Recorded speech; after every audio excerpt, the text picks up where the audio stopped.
आशुतोष शर्मा आप सबका वेलकम करता हूँ मेरे चैनल मैथिया पे। आज हम लोग देखने वाले हैं 1861 का भारत परिषद अधिनियम देखने वाले हैं। इसमें क्या था सबसे पहला पॉइंट ये है, गवर्नर जनरल के कार्यकारिणी परिषद का जो है विस्तार किया गया। मतलब जो गवर्नर जनरल थे उनके पास जो एक उनकी जो है परिषद थी, कार्यकारिणी परिषद थी, उसमें क्या किया गया, एक्सपेंडेशन किया गया, मतलब विस्तार किया गया, उसमें और लोगों को शामिल किया गया। ठीक है। और जो विभागीय प्रणाली थी उसको प्रारंभ किया गया। और ये जो विभागीय प्रणाली प्रारंभ हुई थी ये किसके टाइम पे हुआ था? लॉर्ड कैनिंग के टाइम पे। किसके टाइम पे? लॉर्ड कैनिंग के टाइम पे हुआ था। ठीक है।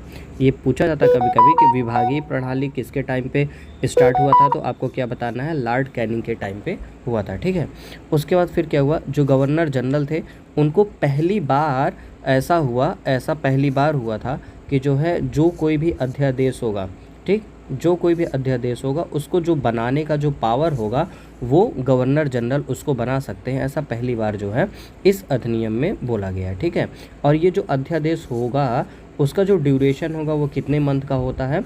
6 मंथ का ड्यूरेशन होगा। ठीक, मतलब गवर्नर जनरल को पहली बार जो है अध्यादेश जारी करने का पावर मिला। उसके बाद फिर क्या हुआ, जो कानून, कोई भी कानून बनेगा उसमें भारतीयों को भी शामिल किया जाएगा, ऐसा कुछ इस अध्यादेश में बोला गया। ठीक। और गवर्नर जनरल को बंगाल, पंजाब और उत्तरी पश्चिमी जो प्रांत होंगे, ठीक, उसका जो परिषद होगा उसको स्थापित करने का भी पावर दिया गया था। तो यही इतना महत्वपूर्ण जो है इस अधिनियम में है। आगे देखते हैं।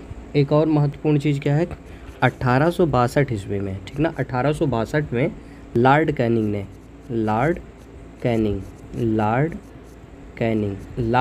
ने जो है तीन भारतीयों को,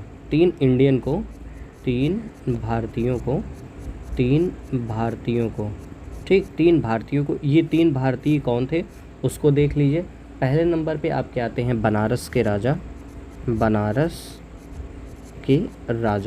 ठीक, बनारस के राजा। और दूसरे नंबर पे आते हैं पटियाला के महाराजा, ठीक। और तीसरे नंबर पे आते हैं दिनकर राव, ठीक। इनको क्या हुआ, उन्होंने अपने विधान परिषद में जो है मनोनीत किया। इन सबको क्या किया? विधान परिषद में मनोनीत किया,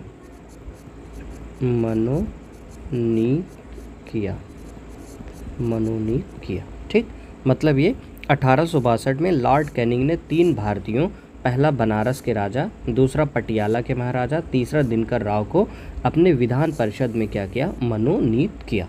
ठीक, आगे चलते हैं। और अब देखने वाले हम लोग 1873 का अधिनियम। ठीक, ये जो अधिनियम है इसलिए जाना जाता है कि इस अधिनियम में जो ईस्ट इंडिया कंपनी थी, EIC, ठीक, ईस्ट इंडिया कंपनी, इसको कभी भी भंग किया जा सकता है। ठीक ना, कभी भी भंग किया जा सकता है, कभी भी भंग किया जा सकता है।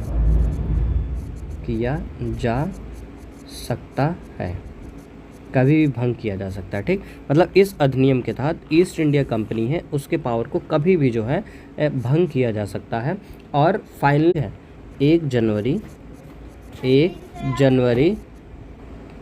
1884, ठीक ना, 1 जनवरी 1884 को क्या हुआ, ईस्ट इंडिया कंपनी को पूरे तरीके से क्या कर दिया गया? ख़त्म कर दिया गया, भंग कर दिया गया। ठीक है, ठीक, भंग कर दिया गया। जो कुछ भी बचा कुचा था 1 जनवरी 1884 को ईस्ट इंडिया कंपनी को भंग कर दिया गया। ठीक है। ये 1873 का अधिनियम इसलिए आया था कि ईस्ट इंडिया कंपनी को कभी भी भंग किया जा सकता, और फाइनली 1 जनवरी 1884 को ईस्ट इंडिया कंपनी को पूरे तरीके से क्या कर दिया गया? भंग कर दिया गया था। ठीक है। शाही उपाधि अधिनियम 1876, इस अधिनियम को हम लोग एक और नाम से भी जानते हैं जिसे क्या बोला जाता है? Royal title act.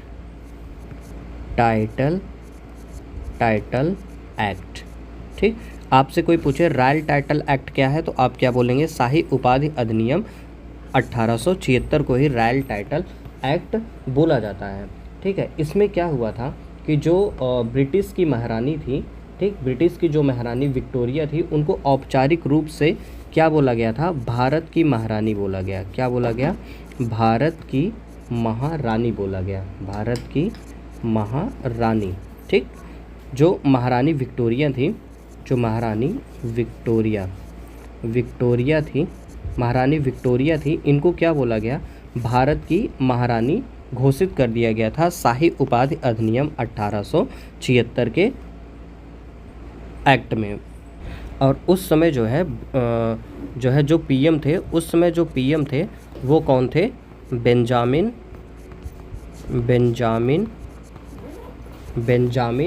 डिज़राइली।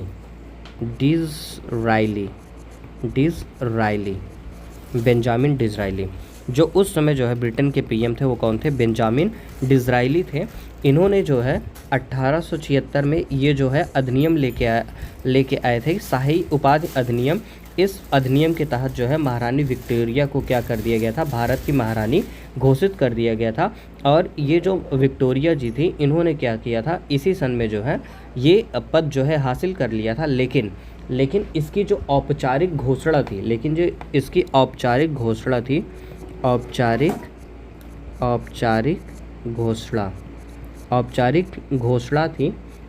घोषणा थी, वो कब हुई थी? 1 जनवरी 1877। 1 जनवरी 1877 को जो है इसकी औपचारिक घोषणा हुई थी। वो भी कहाँ पे हुई थी?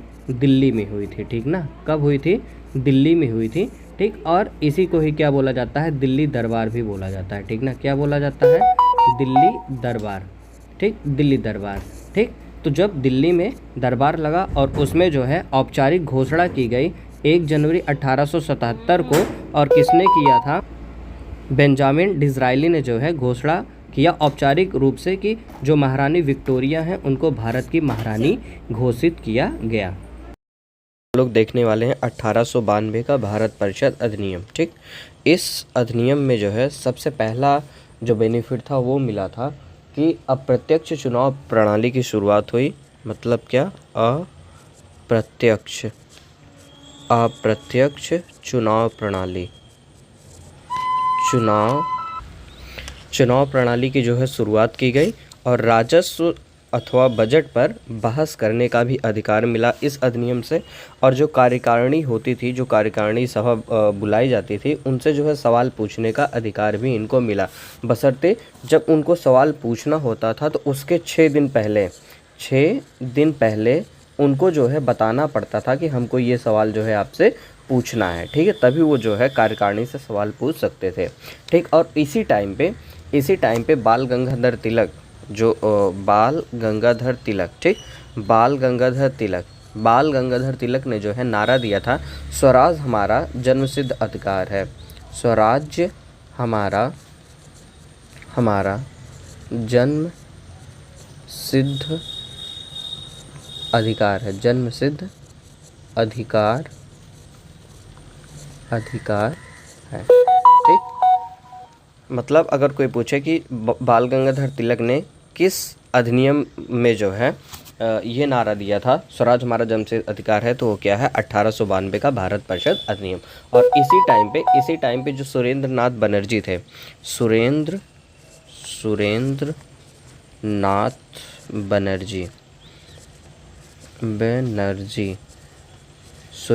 बनर्जी, इन्होंने क्या कहा था?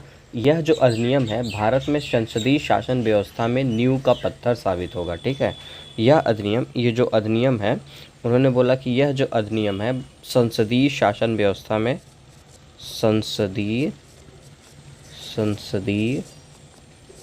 शासन व्यवस्था में नींव का पत्थर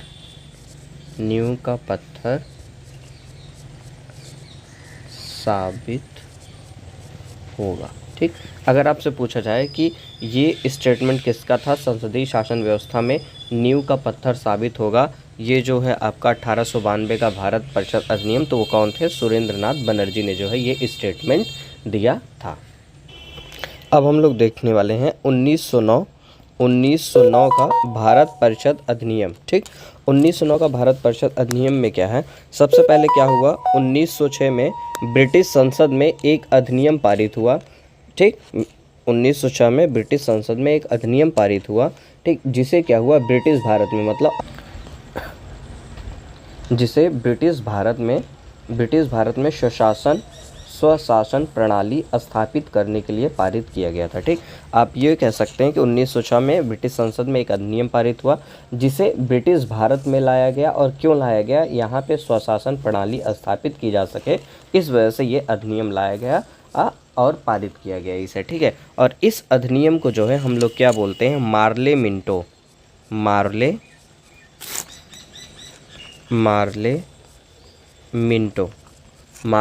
मिंटो सुधार। इस अधिनियम को क्या बोला जाता है, मार्ले मिंटो सुधार बोला जाता है। ठीक, ये आपसे क्वेश्चन पूछा जाता है, मार्ले मिंटो सुधार कब आया था, तो 1909 में आया था। और किस अधिनियम को कहा जाता है, 1909 का जो भारत परिषद अधिनियम है, इसी को ही क्या बोला जाता है, मार्ले मिंटो सुधार बोला जाता है। ठीक है, मार्ले मिंटो सुधार क्यों बोला जाता है, इसको ये चीज़ देख लीजिए, क्योंकि 1909 में लॉर्ड मार्ले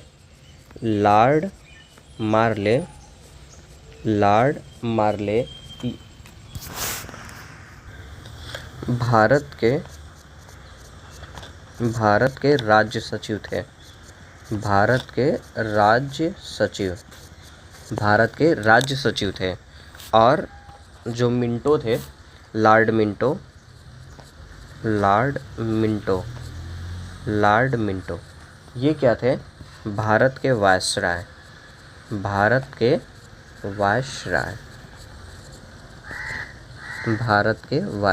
ठीक, मार्ले मिंटो सुधार इसको इसलिए बोला जाता है क्योंकि 1909 में लॉर्ड मार्ले जो है भारत के राज्य सचिव थे इंग्लैंड में, और लॉर्ड मिंटो क्या थे, भारत के वायसराय थे। ठीक है, ठीक भाई, मार्ले मिंटो सुधार इसी वजह से बोला जाता है क्योंकि मार्ले जो है राज्य सचिव थे, मिंटो क्या थे, वायसराय थे। ठीक है भाई, ठीक। इस अधिनियम में जो मुस्लिम समुदाय थे उनको जो है पृथक प्रतिनिधित्व उपबंध मिला। ठीक ना, पृथक प्रतिनिधित्व उपबंध मिला। इसमें क्या होगा कि जो मुस्लिम सदस्य हैं, ठीक ना, जो मुस्लिम सदस्य हैं, अगर वो कोई चुनाव लड़ते हैं तो उनको सिर्फ और सिर्फ मुस्लिम मतदाता ही जो है उनको वोट करेंगे, और अदर कास्ट के लोग जो है, अदर समुदाय के लोग उनको वोट नहीं कर पाएंगे। मतलब मुस्लिम सदस्यों का जो चुनाव होगा सिर्फ और सिर्फ मुस्लिम मतदाता के वोट से ही हो पाएगा। ठीक, जिसकी वजह से सांप्रदायिकता जो है वैधानिक रूप से जो है उसको मंजूरी मिल गई। ठीक है, और सांप्रदायिकता को जो वैधानिक रूप से मंजूरी मिल गई, और ये किसके टाइम पे हुआ, तो ये हुआ था आपका मिंटो के टाइम पे। मतलब कि ये जो मिंटो आपके वायसराय थे, मिंटो क्या थे, जो वायसराय थे। ठीक है, वायसराय थे, इनके टाइम पे ये हुआ। इस वजह से सांप्रदायिकता का जनक मिंटो को क्या बोला जाता है, सांप्रदायिकता का जनक बोला जाता है। सांप्रदायिकता का जनक। ठीक, सांप्रदायिकता का जनक किसे बोला जाता है, लॉर्ड मिंटो को बोला जाता है। ठीक है, ये क्वेश्चन बहुत बार पूछा है कि लॉर्ड मिंटो का जनक किसे कहा जाता है, तो सांप्रदायिकता के, या सांप्रदायिकता का जनक किसने बोला जाता है, तो लॉर्ड मिंटो को बोला जाता है। ठीक है, ठीक क्या,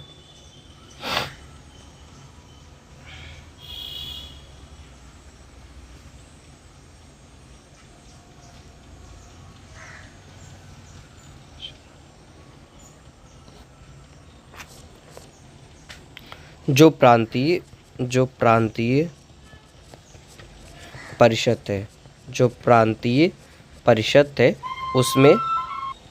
उसमें वृद्धि की गई। क्या की गई, वृद्धि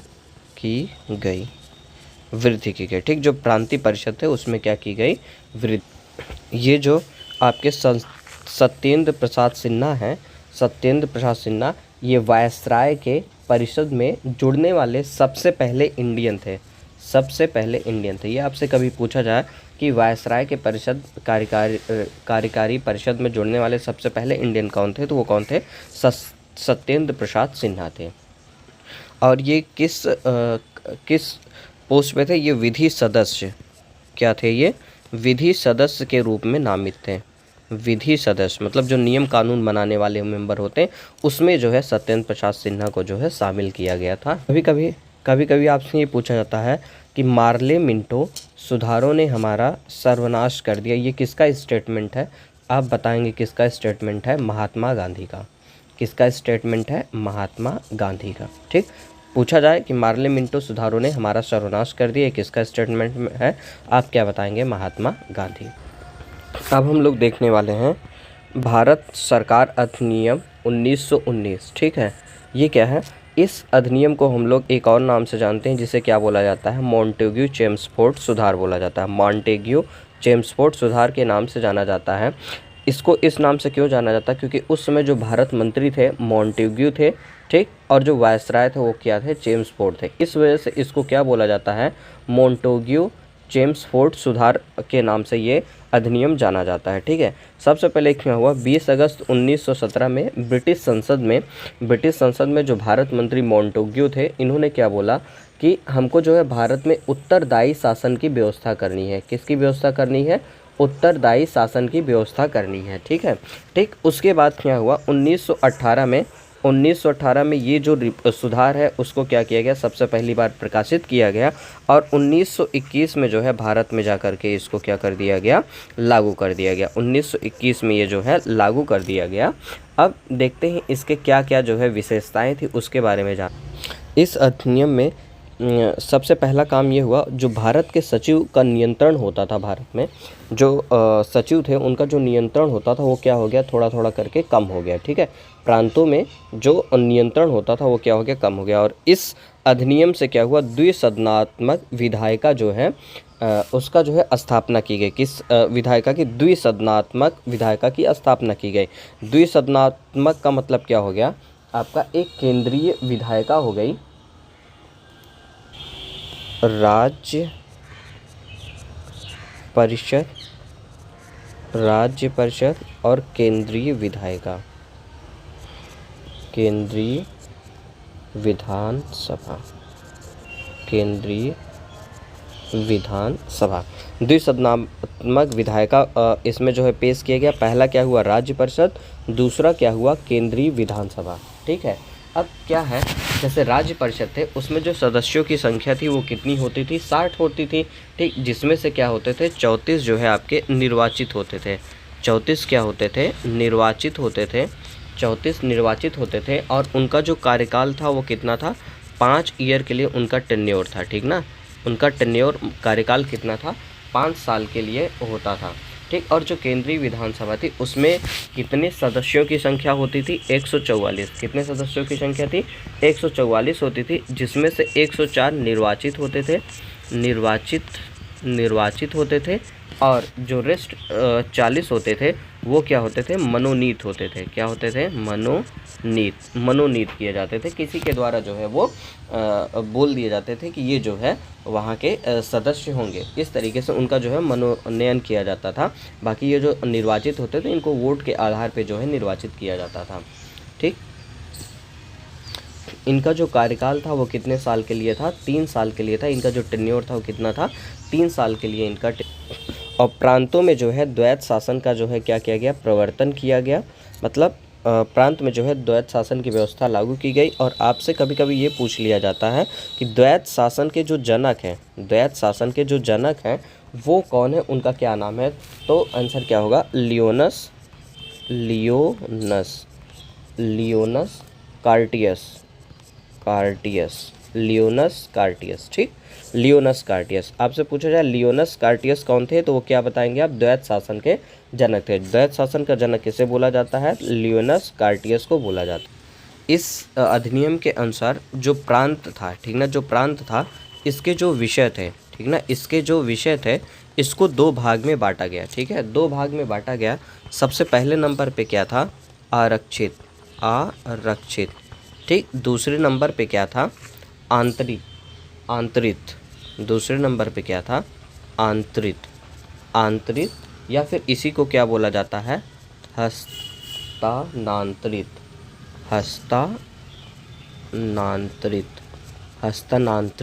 ठीक, पहले विषय पे क्या था, आरक्षित, दूसरा क्या था, आंतरिक या हस्तांतरित। ठीक है, आरक्षित में क्या क्या आता था, कुछ थे जैसे वित्त हो गया, वित्त हो गया, ठीक ना, वित्त हो गया, भूमिकर हो गया, भूमिकर हो गया, भूमिकर हो गया, उसके बाद अकाल सहायता, न्याय, पुलिस, न्याय हो गया आपका, पुलिस हो गया, पुलिस हो गया। इन इस तरीके की जो चीज़ें थी वो आरक्षित में आती थी। और जो हस्तांतरित था उसमें क्या क्या आता था, इसमें क्या आता था, शिक्षा हो गया, शिक्षा हो गया, पुस्तकालय हो गया, पुस्तकालय, पुस्तकालय हो गया, संग्रहालय हो गया, संग्रहालय, संग्रहालय हो गया। ये सब चीज़ें, और मान लीजिए जैसे कोई सार्वजनिक निर्माण हुआ, ठीक ना, सार्वजनिक, सार्वजनिक निर्माण हो रहा है, वो सब भी किस में आ जाएगा, आपका आंतरिक या हस्तांतरित विषय पे जो है आ जाएगा। ठीक है, और इस चीज़ को जो आरक्षित विषय था इसे कौन देखेगा, गवर्नर देखता था।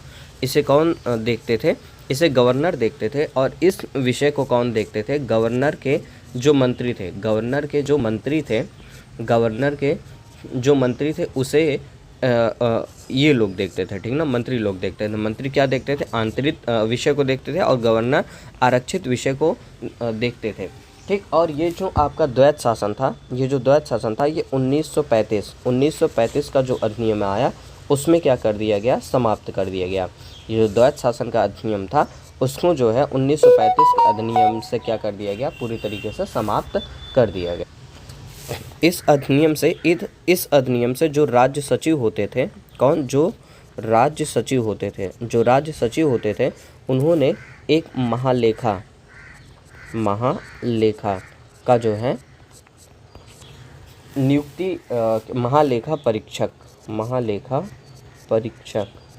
परीक्षक की जो है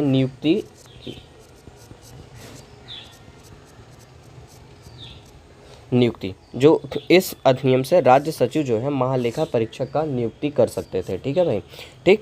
एक ज़रूरी बात इसमें यह भी थी कि क्या, महालेखा परीक्षक की नियुक्ति कौन कर सकता था, राज्य सचिव जो है कर सकते थे। ठीक है, और इसी अधिनियम में जो है एक लोक सेवा आयोग का भी गठन किया गया। किसका गठन किया गया, लोक सेवा आयोग का भी क्या किया गया, गठन किया गया। लोक सेवा आयोग का भी क्या किया गया, गठन किया गया। तो कब किया गया था ये, 1926 ईस्वी में। कब किया गया था, 1926 में जो है एक आयोग की जो है 1926 में जो है लोक सेवा आयोग का गठन किया गया। ठीक है, और ये जो लोक सेवा आयोग का गठन हुआ था ये किसके सिफारिश पे हुआ था, तो ये किसके सिफारिश पे हुआ था, ली आयोग की सिफारिश पे हुआ था। किसके सिफारिश पे हुआ था, ली आयोग। ठीक, ये कब था, 1923-24। ठीक, 1923-24 में एक ली आयोग आया था। इसकी सिफारिश पे क्या हुआ, लोक सेवा आयोग का गठन 1926 ईस्वी में कर दिया गया। इस अधिनियम में वायसराय की जो परिषद थी उसमें कितने मेंबर थे, 6 मेंबर थे, जिसमें 6 मेंबर में से 3 मेंबर क्या होंगे, इंडियन होंगे। 3 मेंबर कैसे होंगे, इंडियन होने चाहिए थे। ठीक है, कमांडर इन चीफ को छोड़ करके जो 3 मेंबर होंगे वो कैसे होंगे, इंडियन। और इस अधिनियम में केंद्रीय बजट, ठीक ना, केंद्रीय बजट को जो है प्रांतों के बजट से अलग कर दिया गया, प्रांतों के बजट से अलग कर दिया गया, ठीक, मतलब जो केंद्रीय बजट होंगे वो प्रांत का जो बजट होगा उससे क्या होगा, बिल्कुल अलग होगा। ठीक है, प्रांतों का बजट अपना अलग होगा और केंद्र का जो बजट होगा वो अपना अलग बजट होगा। इस सुधार के तहत सबसे पहले मतलब फर्स्ट टाइम इंडिया में जो भारत की महिलाएं हैं, ठीक ना, जो भारत की महिलाएं क्या आप इसको कह सकते हैं कि महिलाओं को क्या कह सकते हैं आप, महिलाओं को वोट देने का अधिकार मिला, वोट देने का अधिकार वोट देने का अधिकार मिल, ठीक। मतलब इस सुधार के तहत फर्स्ट टाइम महिलाओं को जो है वोट देने का अधिकार मिला। और उस टाइम पे जो ब्रिटेन था उसका जो पीएम था, उस टाइम पे जो ब्रिटेन के पीएम थे वो कौन थे? उस टाइम पे जो है लॉर्ड जॉर्ज जो है ब्रिटेन के पीएम थे, ठीक। अब एक और बचता, दो अधिनियम और बचते हैं, एक 1935 का बचता है, 1935, और एक 1947। इसको देखेंगे अगले लेक्चर में हम लोग। Okay, thank you. Please like, share and comment.